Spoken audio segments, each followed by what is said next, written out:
So there's a lot going on in the markets, guys, and we have to break it down in this video. We're going to go over the November CPI number. What are the estimates for that, which is coming out on Friday? We have to break down none other than the Federal Reserve. What are their plans over the next couple of weeks, next couple of months? And of course, we're going to break down the markets, what's going on today, stocks, some of which are going up, some of which are going down. We have a lot to talk about. So if you guys find value, hit the like button, subscribe. Check out my Patreon down below if you want all my moves in the markets, and you could also get 50 free bucks from M1 Finance and 2 stocks from Webull up to $1,600. Those are also linked down below, and with that being said, let's get into it. So right now, it is 10:45 a.m. on the East Coast, so the markets opened up about an hour and 15 minutes ago, and as of now, the markets are doing very well. We have the S&P 500 up 0.8%. We have the Dow up a whopping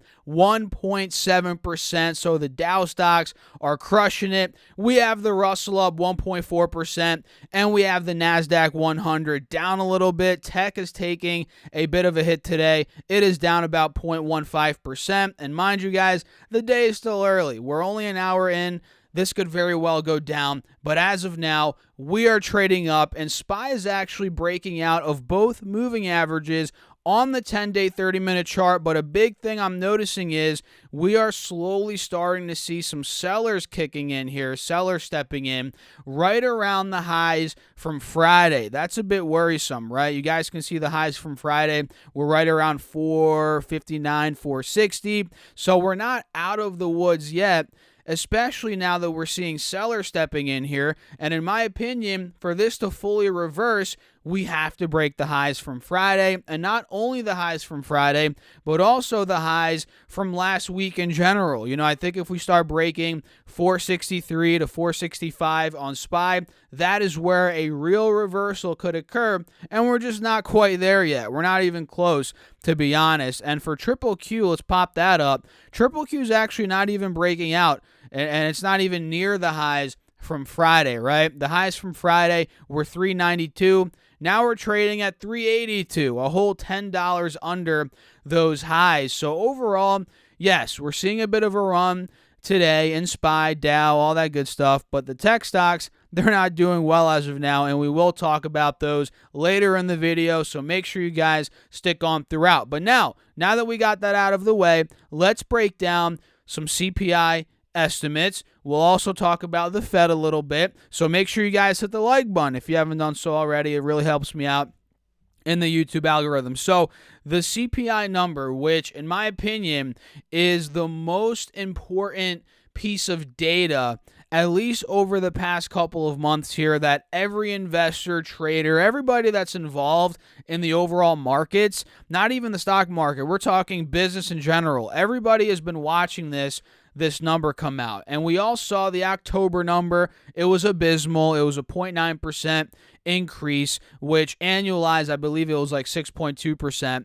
And the November number is expected to come in hot yet again. Consensus economics, I can't even talk. Consensus economists, that's kind of a tongue twister there, expect the CPI to rise by 0.7% in November, which is compared to the 0.9% in October, which I just mentioned. And this would mark an 18th straight month of increases in the CPI, which is crazy. I'm not sure the last time that has actually occurred. 18 straight months of increases in the CPI. On a year-over-year basis, the CPI is expected to accelerate to a 6.7% clip versus October's 6.2% annual rise. This would mark the fastest increase since 1982, which is 40 years ago. Pretty much 40 years ago, guys. 39 if you want to be exact.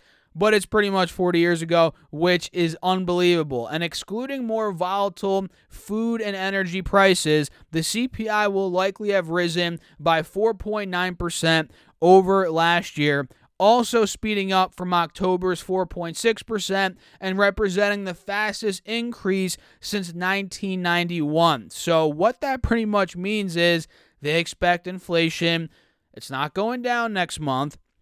Maybe a little bit compared to October, or November is down a little bit from October, but it's still very high, and we're still at decade high levels right now, multiple decade high levels when it comes to inflation. And you guys remember recently they retired the transitory word, which is hilarious. I mean, we all know from the beginning that they were sugarcoating inflation. I mean, come on. Anybody could realize that. Well, maybe not. But they were really trying to tell us, oh, it's transitory, this, that, and the third. And I've been on record saying that's a bunch of BS. Now they're retiring the word transitory, which is hilarious to me. And now pretty much they're saying, hey, look, inflation's here. It's higher than expected, and we're retiring that word. And I don't know what else to say about that. I mean, let me know down below in the comments your thoughts. But overall, inflation in November is not expected to be low by any stretch of the imagination. And the Fed recently set in motion plans to gradually wind down a bond buying stimulus program by June. We all know this, right?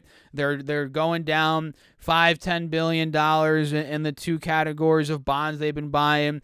Slowly but surely they're unwinding that. And officials are making plans now to actually accelerate this process at their policy meeting, which is next week, I believe the 14th and 15th of December. And they're looking to end it by March instead of what? June, July, whatever it was originally.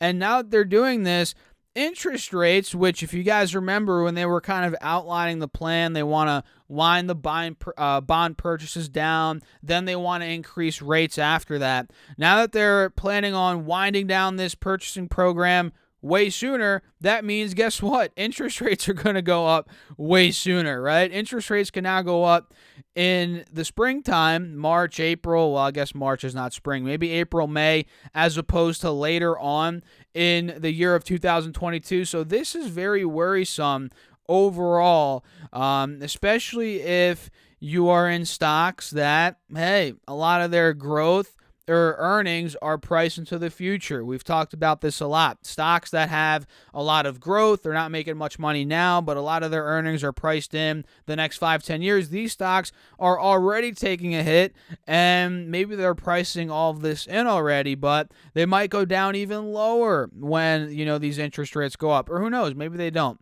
We don't really know exactly what's going to happen, but the general rule of thumb is when interest rates are going up, it's more valuable to actually hold cash, right?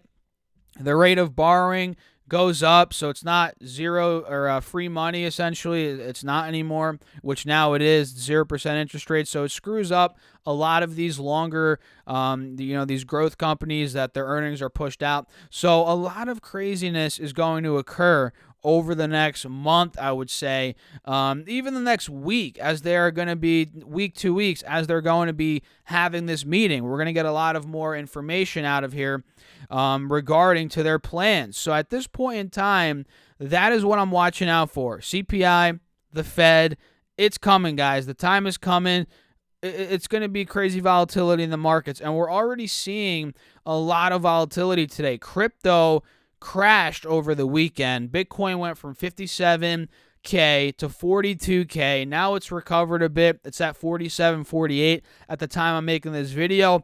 And that's bringing down a lot of stocks that are correlated in a way, some more than others, to cryptocurrency. Voyager's getting destroyed today. It's down 3. It's not destroyed, but it's been going down recently. Today it's down again. Coinbase is down today. It's down about 2%. We have Nvidia and AMD. Those are coming down in a big way. Nvidia is now down to the 180 SMA on this 4-hour chart. It's down about almost 20%. Believe it or not, Nvidia is now close to a bear market from 346 to 288. So that's pretty interesting to watch. We'll see if buyers step in now that it's almost in a bear market. And AMD is also down about 18%, almost in a bear market. And the funny thing is, I joked about, I think a week or two ago, that I was going to short AMD. I almost did, but I didn't. Now, in hindsight, if I did do that, I actually would have been in the green right now. I think I was trying to short it or thinking about shorting it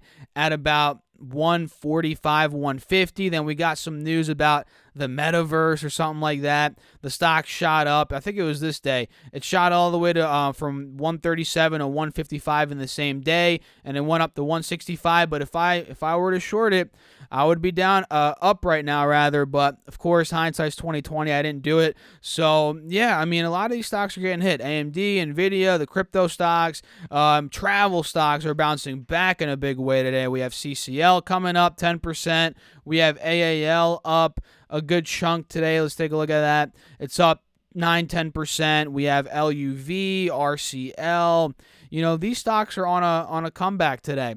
But overall, this could be a bull trap. Nobody really knows in terms of these travel stocks. And a lot of the beaten up growth stocks, even though a lot of their earnings, like I said, are priced in the future, hey, a lot of them are bouncing back today. We have DraftKings is up 7% today, which is great. I own DraftKings. Alibaba, which I guess they're earning. Some of them are pushed back in the future, but they're earning a lot of money now. Alibaba is up 6.5%.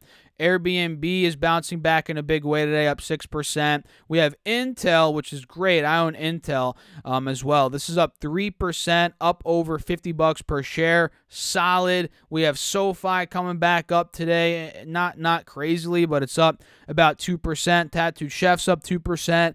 Oil is coming back today. /CL crude oil is up 3% at the time I'm making this video. I'm looking for a breakout in certain oil stocks like ConocoPhillips. COP, I have a bullish divergence drawn out here. I think it's going to break out of this channel. You know, XLE is an ETF I own, which is an energy ETF. This is up 2%. It's on the brinks of breaking out, in my opinion. I think we could go 60, 65 over the next coming month. So overall, guys, look, we're getting a bounce back in the markets today, but that doesn't mean it's clear blue skies from here. There's still a lot of things to worry about. There's a lot of things coming up that could shake up the markets even more, like the CPI number, the Fed, what they're going to do in the near-term future here, the outlook they're going to give. So I'm still a bit hesitant here. I'm still a bit, I don't want to say scared because I'm not scared, but hesitant. That's a better word.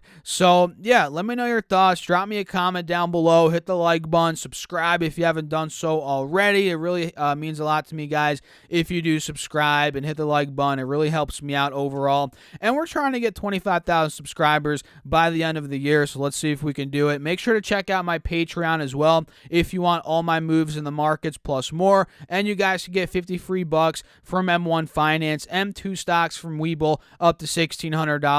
All of those are linked down below. And with that being said, I'll catch you guys in the next video. Thanks for watching. As always, keep crushing the markets. Stay safe out there.